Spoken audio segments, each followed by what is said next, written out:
नमस्कार, जय हिंद साथियों। स्वागत है आप सभी का अपने परिवार सर्वज्ञ टेस्ट में। दोस्तों, ये क्लास आप सभी के लिए बहुत इंपॉर्टेंट रहने वाली है। याद रखना, बार बार मौका नहीं मिलता है। ये आपके पास अंतिम मौका है अपने माता पिता का नाम रोशन करने का और एक सिलेक्शन लेने का। तो पहला प्रश्न आपके सामने है। पूरी मेहनत और शिद्दत के साथ पूरी क्लास को पढ़ना है और प्रत्येक प्रश्न का उत्तर देने का प्रयास करना है। देखिए, पहला प्रश्न है, मटकी किस राज्य का लोकप्रिय नृत्य है? तो साथियों, मटकी कहाँ का है? ये मध्य प्रदेश का एक फेमस डांस है मटकी। सर, बात करें हम इस पूरे प्रश्न की तो याद रखिए, यहाँ पर पहला ऑप्शन असम है। तो असम के जो डांस है मुख्य, उनका नाम बताइए। तो असम का एक पहला जो बिहू, बिहू बहुत फेमस है असम का। ठीक है, अब बात करें फिर बागरुम्बा। बागरुम्बा भी असम का ही एक फेमस डांस है साथियों। बिहू बागरुम्बा दोनों ही इंपॉर्टेंट है। बात करें तीसरा, भोरताल। भोरताल भी असम का है जो कि बहुत महत्वपूर्ण है। यानी कि बिहू, बागरुम्बा, भोरताल, बिहू, बागरुम्बा, भोरताल, ये तीनों ही असम के फेमस डांस है साथियों। अब हम बात करते हैं बिहार की। बिहार का सबसे जो फेमस है उसका नाम छठ पूजा। छठ पूजा जो है डांस है, ये कहाँ का है? बिहार का एक फेस्टिवल है, बहुत इंपॉर्टेंट है, याद रखिए इस बात को। बात करें राजस्थान क्या, जो राजस्थान है यहाँ के बहुत सारे फेमस है, लेकिन उनमें से घूमर जो है साथियों, घूमर राजस्थान का राज्य नृत्य है, यानी कि स्टेट डांस है घूमर। ये एक प्रश्न कई बार एग्जाम में पूछा गया है। अब हम बात करते हैं कठपुतली। कठपुतली जो है ये भी कहाँ का है? ये भी राजस्थान का है कठपुतली। ठीक है, तो ये कहाँ का? राजस्थान का है। अब बात करते हैं फर्स्ट राजस्थान के और कौन कौन से हैं। तो उनमें से एक और आता है, इसका नाम है कालबेलिया। क्या नाम सर? कालबेलिया डांस जो है ये कहाँ का? कालबेलिया इसका नाम है, ये राजस्थान का है। और इसी को सपेरा नृत्य भी कहते हैं साथियों। क्या कहते हैं? सपेरा नृत्य भी कहते हैं। कहाँ के लोग? राजस्थान के लोग इसी को कालबेलिया को सपेरा डांस भी कहते हैं। और एक बात याद रखिए, जो राजस्थान का कालबेलिया इसकी बात कर रहे हैं हम, जो कालबेलिया डांस है इसका नाम कालबेलिया, इसको विश्व धरोहर की सूची में भी रखा गया है। काल डांस को, इसको नोट रखिए इस बात को, कालबेलिया डांस जो है इसको विश्व धरोहर की सूची में रखा गया है। चलिए, पहला प्रश्न क्लियर जी सर। अगला प्रश्न आपके सामने दूसरा आ गया। भारतीय एथलीट सोमदेव बर्मन किस खेल से संबंधित है? तो साथियों, भारतीय एथलीट जिनका नाम क्या है? सोमदेव बर्मन। इनका खेल है साथियों लॉन टेनिस। क्या खेल? इनका खेल है लॉन टेनिस। बात करते हैं क्रिकेट। देखिए, क्रिकेट से संबंधित कौन है? तो उनका नाम है, कौन नहीं जानता उनके नाम को? उनका नाम है सचिन तेंदुलकर। ये एक फेमस है क्योंकि इनको भारत रत्न अवार्ड मिला है। सभी खेलों में एकमात्र खिलाड़ी सचिन तेंदुलकर, जिनको 2014 में भारत रत्न अवार्ड मिला, इस बात को भी याद रखिए, सचिन तेंदुलकर। दोस्तों, अगले ऑप्शन की बात करें, इससे आगे अगला ऑप्शन हॉकी है।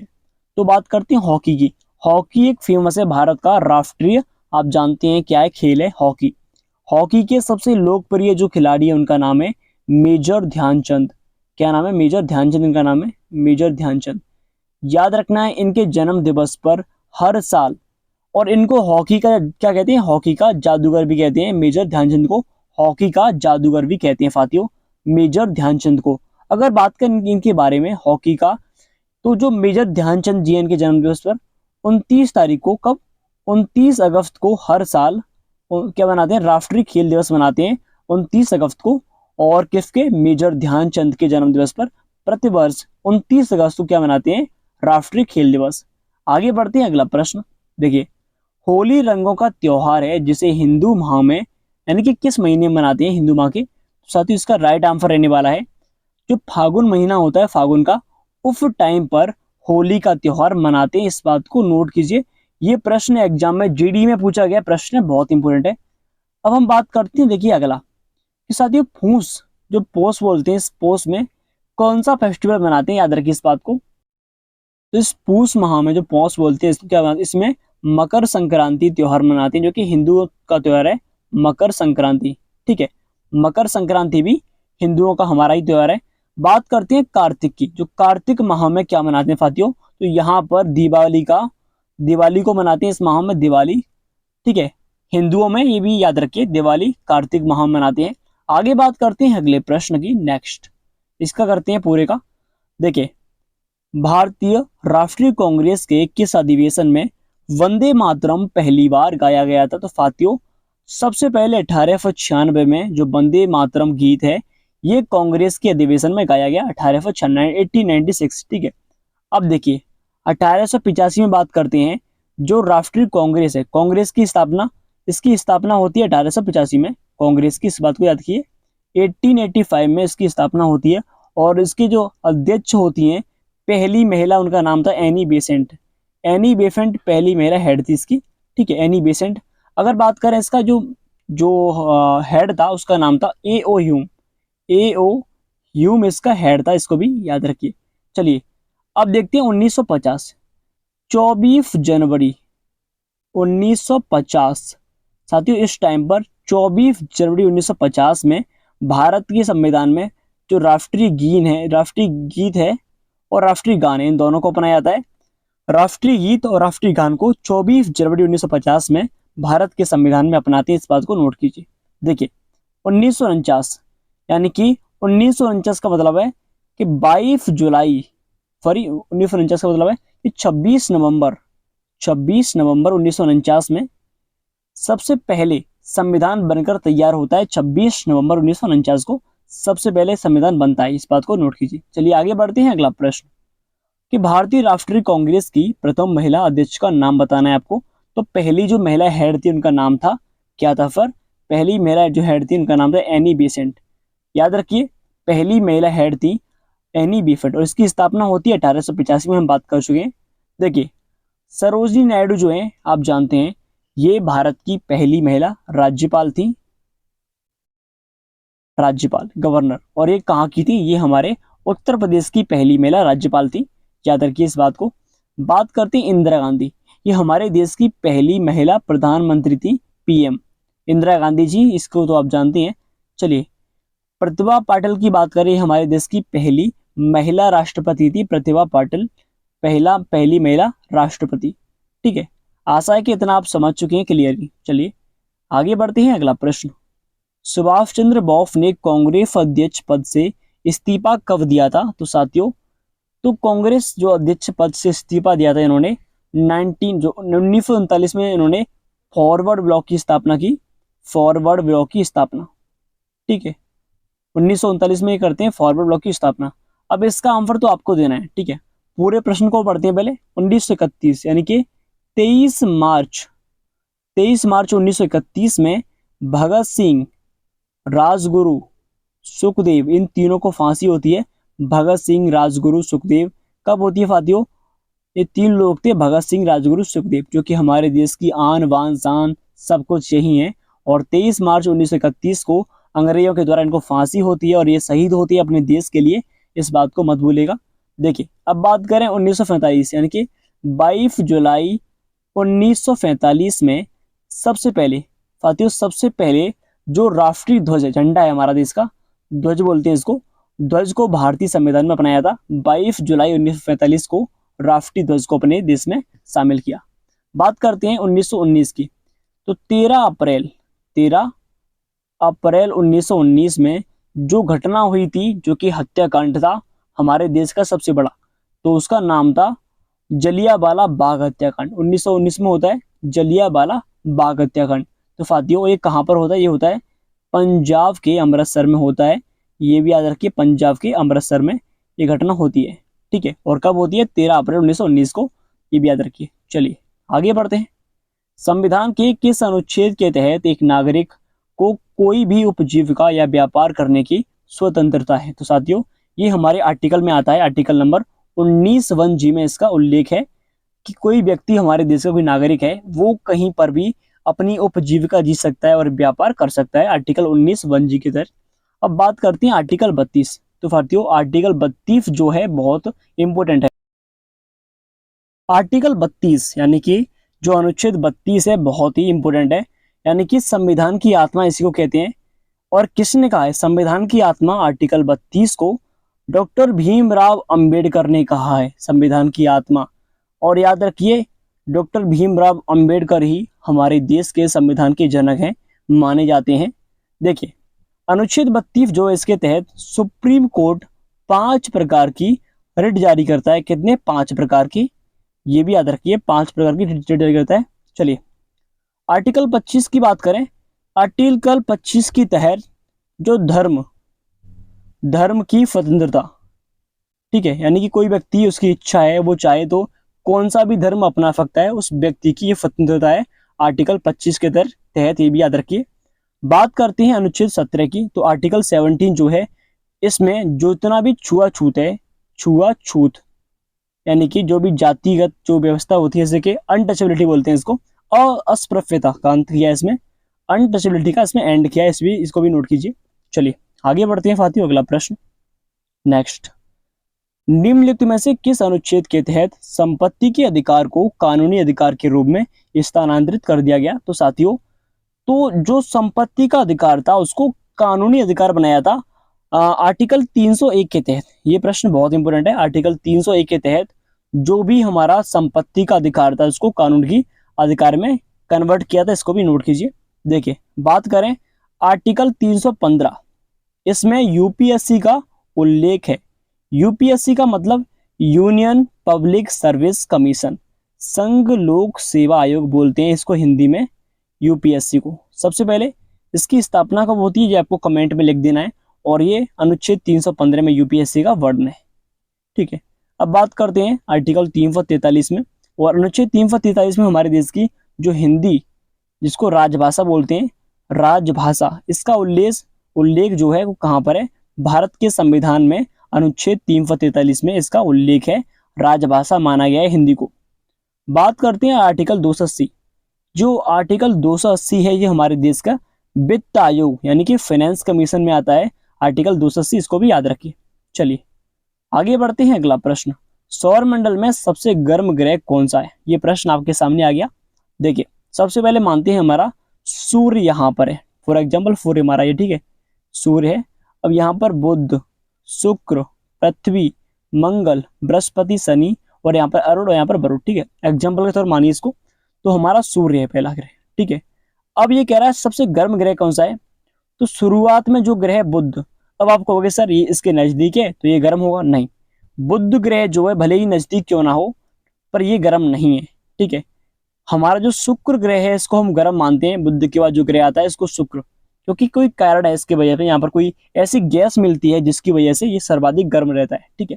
अब यहाँ पर हमारी पृथ्वी तीसरे नंबर पे, बुध फिर शुक्र फिर पृथ्वी, और पृथ्वी पर मानव जीवन है, ये आप जानते हैं। सब गायब हो गया भाई साहब, पृथ्वी, कोई दिक्कत नहीं, ठीक है। अगर ये पूछे कि सर्वाधिक बड़ा ग्रह कौन सा था, हमारा बृहस्पति था, इसको भी याद रखिए। चलिए आगे बढ़ते हैं, अगला प्रश्न आपके सामने है। किसी दिन मैं आपको सौर मंडल को पूरे डिटेल से कराऊंगा, चिंता मत कीजिए। चलिए, भारत के सबसे दक्षिणी सिरे का नाम क्या है? यानी कि भारत का सबसे जो दक्षिणी बिंदु है उसका नाम बताना है आपको। Option A Karakoram, Indira point, Calimere point, Indira Col. तो साथियों इसका राइट आंसर क्या है, जल्दी से आंसर दीजिएगा। देखिए तो भारत का सबसे जो हमारा साउथ वाला बिंदु है, पॉइंट है, उसका नाम है, क्या नाम है सर? इंदिरा पॉइंट। क्या नाम है इसका? इंदिरा पॉइंट इसका नाम है, ये भी याद रखिए, ऑप्शन मेरा राइट है इसका। चलिए आगे बढ़ते हैं, अगला प्रश्न आप सभी के सामने नेक्स्ट। चलिए आगे बढ़ते हैं। भारत में श्वेत क्रांति को किस नाम पे जाना जाता है? तो साथियों जो श्वेत क्रांति है, सबसे पहली बात, श्वेत क्रांति जो है हमारी किस में आती है? याद रखिए इसका उल्लेख दुग्ध पालन से, किसी दुग्ध से यानी कि दूध के पालन से, और इसको किस नाम से जानते हैं? तो इसका राइट आंसर हमारा रहने वाला है जो ऑपरेशन फ्लड है, इसका राइट आंसर है ऑपरेशन फ्लड, ठीक है। अब यहाँ से बात करते हैं साथियों हमारा जो आपको बताना है कमेंट सेक्शन में कि साथियों जो हमारे देश की गुलाबी क्रांति है, गुलाबी क्रांति ये किसको कहते हैं? तो गुलाबी क्रांति हम किसको कहते हैं?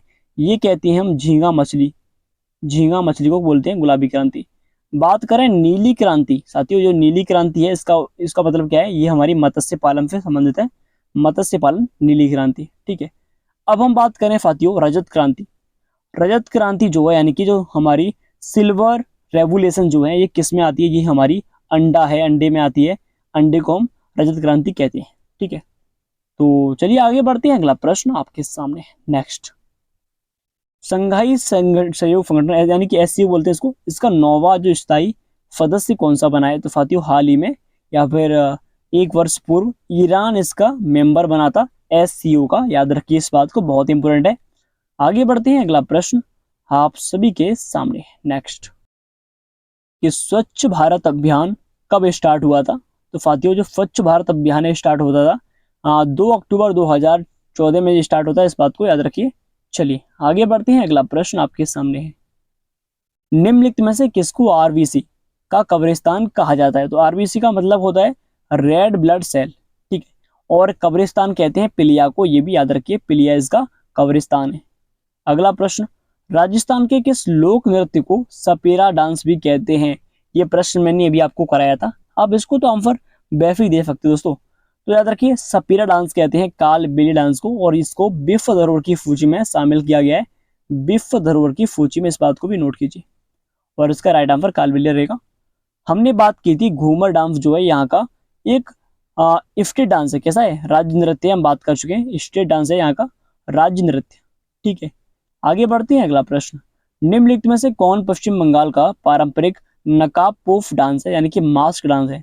ये बहुत इंपॉर्टेंट है, जो गंभीरा नृत्य जो है पश्चिम बंगाल का एक नकाब पोफ डांस है, इस बात को भी याद रखना है आपको। चलिए आगे बढ़ते हैं, मरणोपरांत प्रथम भारत रत्न किसको मिला था? तो जो मरणोपरांत भारत रत्न अवार्ड एकमात्र जो प्रधानमंत्री थे उनका नाम था लाल बहादुर शास्त्री, इनको मरणोपरांत भारत रत्न अवार्ड मिला था, ये भी याद रखिए। चलिए आगे बढ़ते हैं, मैं आपको ऑप्शन अभी आपको डिटेल में नहीं बता पाऊंगा। देखिए 2023 में रेमन मैग्सेसे अवार्ड से, जिसे एशिया का नोबेल पुरस्कार कहा जाता है, जीतने वाले पहले भारतीय का नाम क्या था? इनका राइट आंसर रहने वाला है रवि कन्नड़ आर को, इनको 2023 में एशिया का नोबेल पुरस्कार मिला था, इसको भी याद रखिए, जिसका नाम रेमन मैग्सेसे अवार्ड है। आगे बढ़ते हैं, अगला प्रश्न, वीरता पदक, वायुसेना पदक प्राप्त करने वाली पहली महिला जो आईएएफ कौन है, उनका नाम बताना आपको। उनका राइट आंसर है हमारा दीपिका मिश्रा। दीपिका मिश्रा को पहला हमारे देश का आईएएफ मतलब वायुसेना में इसको इनको अवार्ड मिला है। चलिए अगला प्रश्न, सर्वश्रेष्ठ फीचर फिल्म के लिए गोल्डन पीकॉक अवार्ड किस देश में मिलता है? तो इसका राइट आंसर रहने वाला है भारत में गोल्डन पीकॉक अवार्ड मिलता है, इसको भी याद रखिए। चलिए, अवध का अंतिम नवाब निम्नलिखित में से कौन सा था? तो अवध का जो लास्ट नंबर का अंतिम नवाब था, उनका नाम था बाजिद अली शाह। जो बाजिद अली शाह था, ये लास्ट नंबर का यहाँ का नवाब था, इसको भी नोट करना है। नेक्स्ट, निम्नलिखित में से किस वायसराय को स्थानीय स्वशासन का जनक कहा जाता है? साथियों इसका राइट आंसर रहने वाला है लॉर्ड रिपन को स्थानीय स्वशासन का जनक कहते हैं, ये भी बहुत इंपॉर्टेंट है।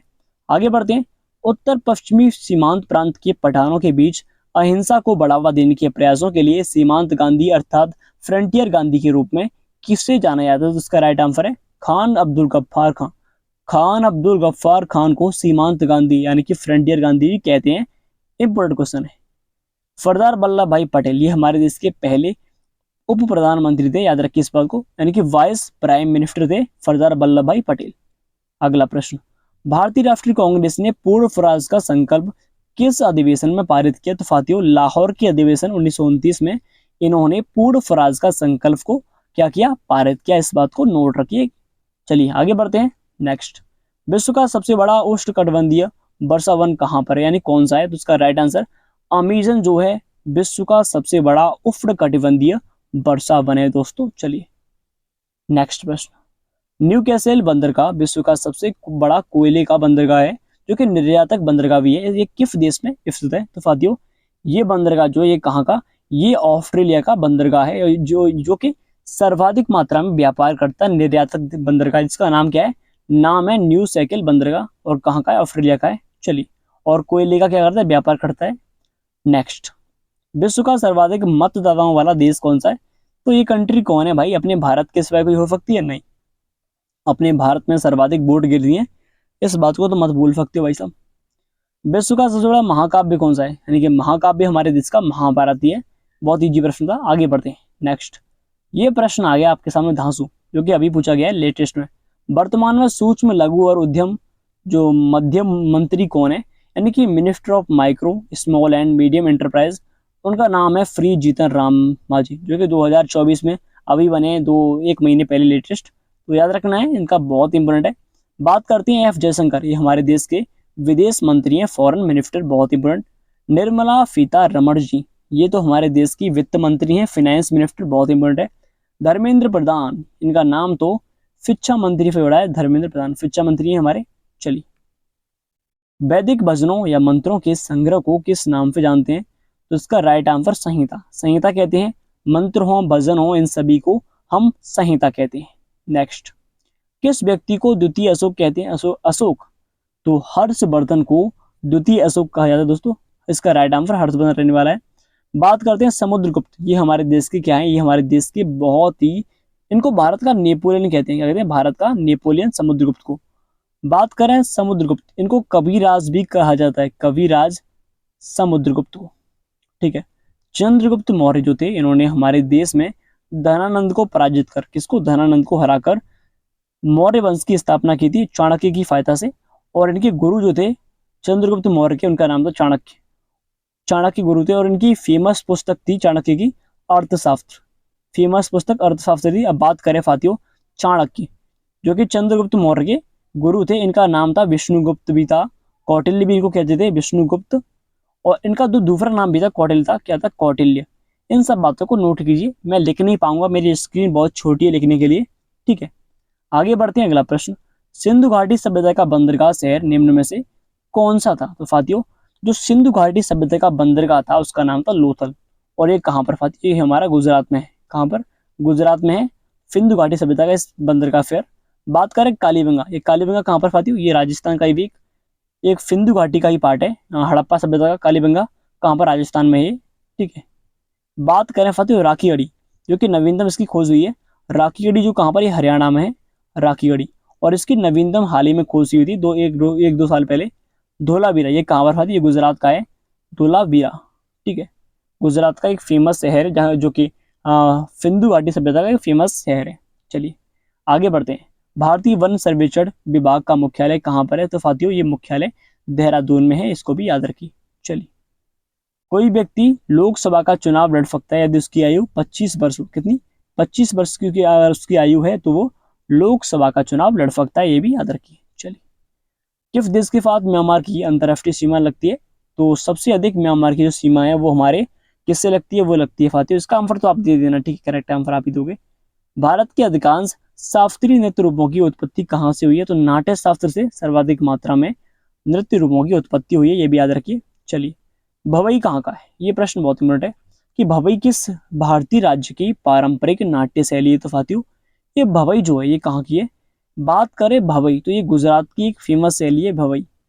अगर गलती से आपसे भवाई पूछता है, क्या पूछता है? भवाई, तो ये राजस्थान का है, ये भी ये मत भूलेगा। कंफ्यूजन बिल्कुल नहीं करनी है। भवई आए तो कहाँ की? ये भवई हमारे गुजरात की होगी, लेकिन भवाई आए तो कहाँ की? ये भवाई जो है ये हमारी राजस्थान की होगी, भवाई। ठीक है, दोनों ही डांसेस हैं। चलिए नेक्स्ट, पंथी नृत्य किस शैली से संबंधित है? तो जो पंथी डांस है जो पंथी बहुत फेमस है। पंथी छत्तीसगढ़ का, कहाँ का? छत्तीसगढ़ का एक फेमस डांस है पंथी, इसको भी नोट कीजिए। तो पंथी कहाँ का? छत्तीसगढ़ का है हाथियों।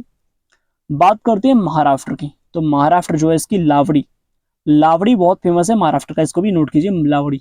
बात करते हैं केरल, यहाँ का एक फेमस मार्शल आर्ट कलारी पट्टू। क्या है? कलारी पट्टू यहाँ का फेमस मार्शल आर्ट है। पंजाब, पंजाब का फेमस जो मार्शल आर्ट का नाम है गटका। गटका जो है पंजाब का फेमस मार्शल आर्ट है। चलिए, हरिप्रसाद चौरसिया की बात करें। हरिप्रसाद चौरसिया किस वाद्य यंत्र से जुड़े हैं? तो बहुत इंपॉर्टेंट है। तो बांसुरी है, मंडल, शहनाई क्या है? तो साथियों, जो हरिप्रसाद चौरसिया जो है ये बांसुरी वादक है, बहुत फेमस है, याद रखिए इस बात को। चलिए आगे बढ़ते हैं। वेटिंग फॉर अ वीजा निम्नलिखित में से किस व्यक्ति की आत्मकथा? ये ऑटोबायोग्राफी है, किसकी है? ये है डॉक्टर भीमराव अंबेडकर की ऑटोबायोग्राफी, इसका नाम है waiting for a visa. Waiting for a visa ये किसकी? ये डॉक्टर भीमराव अंबेडकर की, बहुत इंपॉर्टेंट है। जवाहरलाल नेहरू हमारे देश के पहले क्या थे? हमारे देश के पहले पीएम थे, प्रधानमंत्री। मोदी तो आ रहा है, सॉरी, पहले प्रधानमंत्री जवाहरलाल नेहरू थे। बात करते हैं ये महात्मा गांधी। महात्मा गांधी जो थे बहुत इंपॉर्टेंट है। 1917 में, 1917 में इन्होंने चंपारण सत्याग्रह किया था, इस बात को याद रखिए। इंदिरा गांधी हमारे देश की पहली महिला पीएम थी। ठीक है, आगे बढ़ते हैं। श्री ब्रह्मपुरेश्वर मंदिर भारत के किस राज्य में है? तो ये कहाँ पर है और कहाँ हो सकता है आपके अलावा? तमिलनाडु के अलावा। तमिलनाडु इसका राइट आंसर रहेगा। चलिए आगे बढ़ते हैं। अगला प्रश्न, निम्नलिखित भारतीय संगीतकारों में से किसे ऑस्कर 2009 में सर्वश्रेष्ठ मूल गीत का पुरस्कार? तो इसका राइट आंसर रहेगा AR रहमान को 2009 में ऑस्कर अवार्ड मिला था। लता मंगेशकर, सॉरी यहाँ पे जो लता मंगेशकर हैं, 2001 में इनको भारत का highest award Bharat Ratna award मिलता है।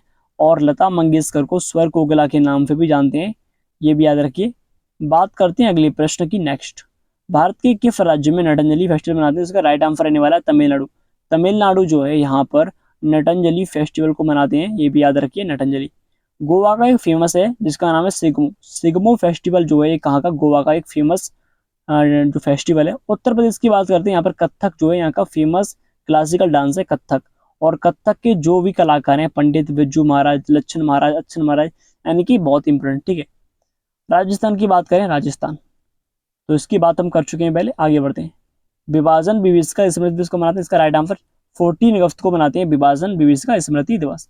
तो थैंक यू सो मच साथियों, आज के लिए इतना ही काफी है, आज के लिए इतना ही। बहुत पैसे प्रश्न बहुत सारे बचे हैं, प्रश्न में कमी नहीं है, प्रश्न बहुत सारे हैं। तो इनका आंसर आप दे देना कमेंट में, ठीक है। इन सभी का आंसर तो आप दे ही दोगे कमेंट में, एक एक प्रश्न को देख सकते हैं आपके लिए, और इन सब का आंसर दे देना कमेंट में, ठीक है। चलिए मैं आपके सामने सभी को, अभी मैंने प्रश्न आपके सामने बहुत तैयार किए थे, लेकिन इन सब का आंसर तो आप ही दोगे भाई साहब, क्योंकि पढ़ तो आप रहे हो। हाँ, सिलेक्शन आपको लेना है, मेहनत भी आपको करनी है। तो चलिए एक दो प्रश्न और कर लेते हैं, चिंता मत कीजिए। गमोचा कहाँ का? गमोचा असम का है, ठीक है। फारे जहां से अच्छा, ये किसका है? ये हमारे इकबाल का है, ठीक है। 1929 में कहाँ पर लाहौर अधिवेशन हुआ था, लेकिन ये पूछ रहा है कि कहाँ। हाँ ये सही सही है, आगे बढ़ते हैं। किसने कहा कि तुम मुझे खून दो, मैं तुम्हें सुभाष चंद्र बोस, चीज का राइट आंसर। माउंट एवरेस्ट कहाँ पर? नेपाल में है, सबसे ऊंची चोटी है। मैं आपको डिटेल से पढ़ाऊंगा, टाइम बहुत लगेगा। नीली क्रांति मत्स्य पालन पढ़ा चुका हूँ। पृथ्वी की बहन किसे कहते हैं? फातिया शुक्र को कहते हैं, ये भी राइट आंसर। कोयला कहाँ पर, यानी कि कौन सा देश सबसे, यानी कि द्वीप किस देश में अधिक है? तो इंडोनेशिया जो है, यहाँ पर आपको सर्वाधिक द्वीप मिलेंगे पूरे विश्व में। चौड़ी नदी कौन सी विश्व की? तो आप जानते हैं अमेजन जो है विश्व की सबसे चौड़ी नदी है। नील यहाँ की सबसे लंबी नदी है पूरे विश्व की। बात करते हैं विश्व की सबसे लंबी, बात कर चुके हैं भाई साहब, इसकी तो बात कर चुके हैं, नील है इसका राइट आंसर। चार मीनार कहाँ पर है? तो चार मीनार जो आप जानते हैं, चार मीनार जो है कहाँ पर? हैदराबाद में चार मीनार है। चलिए, दिल्ली में शांतिवन कहाँ पर है? शांतिवन जो है राजीव गांधी की समाधि दिल्ली में है, ये भी याद रखिए। चलिए, निम्नलिखित में से कौन से देश का कोयला जो है सबसे बड़ा उत्पादक? कोयले के तुलना में सबसे बड़ा देश ब्राजील है, इसका राइट आंसर ब्राजील रहेगा। आगे बढ़ते हैं कि जापान का मैनचेस्टर किसे कहते हैं? ओसाका राइट आंसर इसका, ओसाका कहते हैं, जापान का मैनचेस्टर है, बहुत इंपॉर्टेंट है दोस्तों। टोक्यो जो है, टोक्यो जापान की राजधानी है। चलिए आगे बढ़ते हैं। विंध्याचल और सतपुड़ा पहाड़ियों के बीच से होकर नदी कौन सी? नर्मदा है, जो कि इनके बीच से बहती नर्मदा नदी, इसका राइट आंसर है। सिंधु नदी, इसको पंच नद कहते हैं, इससे 5 नदियां मिलती हैं, रावी, ब्यास, सतलुज, चेनाब और फिर ये बहुत इंपॉर्टेंट है साथियों। बात करें गोदावरी, गोदावरी जो है प्रायद्वीप भारत की सबसे बड़ी नदी है, इसको दक्षिण भारत की सबसे बड़ी नदी कहते हैं गोदावरी को, ये भी याद रखिए इस बात को, ठीक है। आगे बढ़ते हैं। मुगल शासकों में प्रिंस ऑफ बिल्डर्स किसे कहते थे? इसका राइट आंसर शाहजहां को प्रिंस ऑफ बिल्डर्स कहते थे, बहुत इंपॉर्टेंट है। हर चीज को मैं आपको डिटेल से करा सकता हूँ, लेकिन स्क्रीन ना होने के कारण मैं आपको डिटेल से नहीं करा पा रहा हूँ। कर्नाटक संगीत का पितामह किसे कहते हैं? इसका राइट आंसर पुरंदर दास को कर्नाटक संगीत का पितामह कहते हैं, इसको भी याद रखिए। चलिए, मुगल काल में सबसे पहले किस शहर में अंग्रेजों ने कारखाने, तो इसका राइट आंसर सूरत। सूरत में सबसे पहले इन लोगों ने, जो मुगल थे, उन्होंने सूरत में सबसे पहले अपने कारखाने स्थापित किए, ये भी इसको भी नोट कीजिए। चलिए, मोहम्मद गौरी कहाँ का शासक था? इसका राइट आंसर अफगानिस्तान रहेगा, अफगानिस्तान का शासक था मोहम्मद गौरी। तो साथियों यहाँ पर एक प्रश्न और बचा है, हाँ एक और रह गया है। हड़प्पा सभ्यता की खोज किसने की? दयाराम साहनी ने 1921 में इसकी खोज की थी, 1921 में हड़प्पा सभ्यता की। बात करें राखल दास बनर्जी, जो कि आपके सामने है, 1922 में उन्होंने मोहन जोदड़ो की खोज की, 1922 में राखल दास बनर्जी। तो साथियों यहाँ पर तो सारे प्रश्न खत्म हो गए, लेकिन मैं अभी तक हारा नहीं बोलते बोलते। तो ये क्लास आपको कैसी लगी, कृपया से कमेंट में एक प्यारा सा कमेंट कीजिए हमारी मेहनत के लिए। और अगर आप चाहते हैं कि हम आपको एक डिजिटल बोर्ड पर यानी पूरे अच्छी तरह से पढ़ा सकें, तो आप हमें सपोर्ट कीजिए। आपका सपोर्ट ही हमको आगे बढ़ाएगा और हम आपको आगे बढ़ाएंगे, ये वादा रहा मेरा। मैं जितनी मेहनत कर सकता था मैंने आपके सामने की, और अधिक करने के लिए मेरे पास कोई भी सुविधा या साधन नहीं है। तो थैंक यू सो मच, मिलता हूँ ऐसी क्लास के साथ। और अगर मेरे अंदर हिम्मत जुनून है तो कल फिर आपके लिए ऐसी क्लास लाऊंगा। जय हिंद, जय भारत।